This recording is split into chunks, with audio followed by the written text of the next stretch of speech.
श्रावण सोमवार की कथा के अनुसार अमरपुर नगर में एक धनी व्यापारी रहता था। दूर दूर तक उसका व्यापार फैला हुआ था। नगर में उस व्यापारी का सभी लोग मान सम्मान करते थे। इतना सब कुछ होने पर भी वह व्यापारी अंतर्मन से बहुत दुखी था, क्योंकि उस व्यापारी का कोई पुत्र नहीं था। दिन रात उसे एक ही चिंता सताती रहती थी। उसकी मृत्यु के बाद उसके इतने बड़े व्यापार और धन संपत्ति को कौन संभालेगा। पुत्र पाने की इच्छा से वह व्यापारी प्रति सोमवार भगवान शिव की व्रत पूजा किया करता था।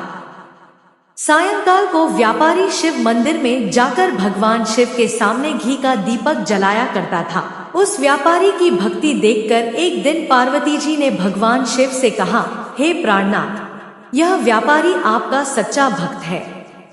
कितने दिनों से यह सोमवार का व्रत और पूजा नियमित कर रहा है। भगवान, आप इस व्यापारी की मनोकामना अवश्य पूर्ण करें।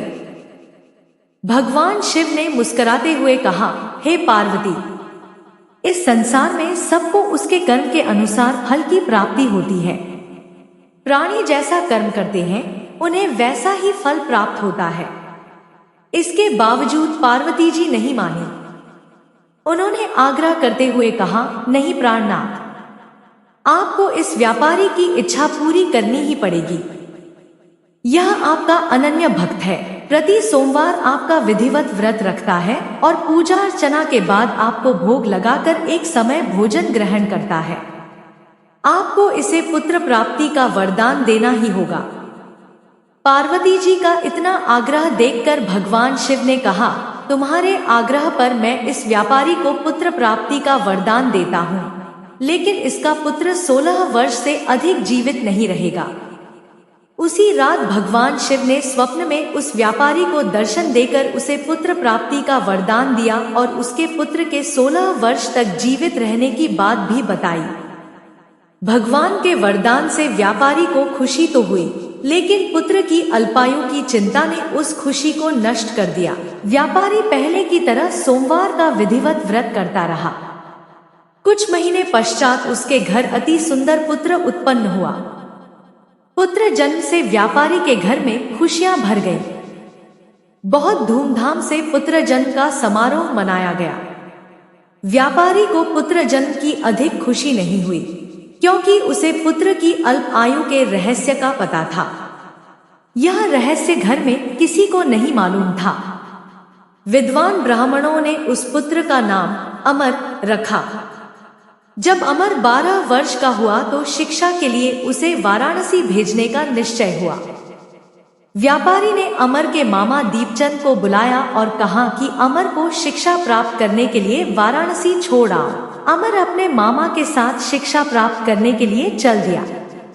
रास्ते में जहां भी अमर और दीपचंद रात्रि विश्राम के लिए ठहरते, वहीं यज्ञ करते और ब्राह्मणों को भोजन कराते थे। लंबी यात्रा के बाद अमर और दीपचंद एक नगर में पहुंचे। उस नगर के राजा की कन्या के विवाह की खुशी में पूरे नगर को सजाया गया था।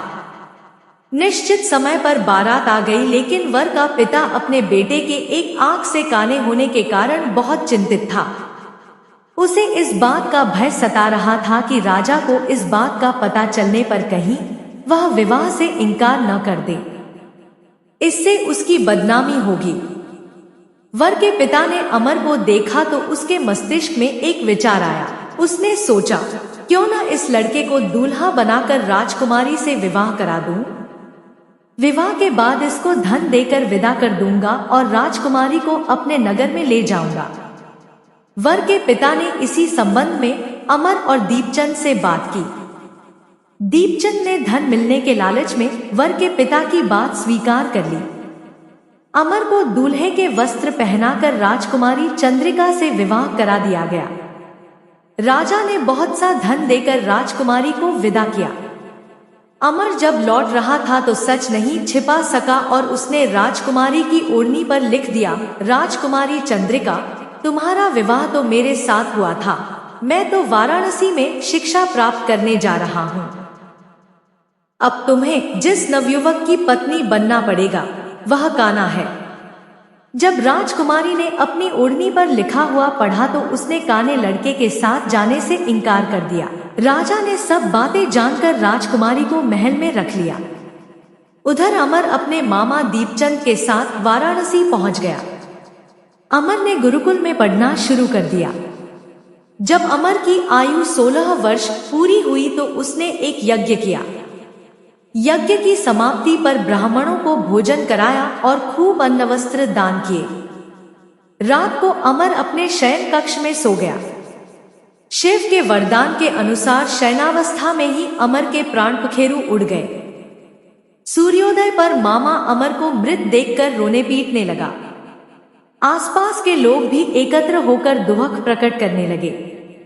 मामा के रोने विलाप करने के स्वर समीप से गुजरते हुए भगवान शिव और माता पार्वती ने भी सुने। पार्वती जी ने भगवान से कहा, प्राणनाथ, मुझसे इसके रोने के स्वर सहन नहीं हो रहे, आप इस व्यक्ति के कष्ट अवश्य दूर करें। भगवान शिव ने पार्वती जी के साथ अदृश्य रूप में समीप जाकर अमर को देखा तो पार्वती जी से बोले, पार्वती, यह तो उसी व्यापारी का पुत्र है।